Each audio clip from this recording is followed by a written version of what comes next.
жаш жүргендер мереке дейді.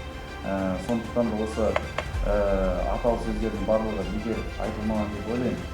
Сондықтан да осы сіздердің қоғамдық белсенділіктеріңіз, азаматтық позицияларыңыз осы өмірімізді ары қарай да жылжытып, дамуына зор үлес қосып келеді, болашақта да қоса береді деген ойдамыз. Әбу Насыр әл-Фараби бабамыз айтады, тәрбиесіз берілген білім адамзат баласына опат әкеледі.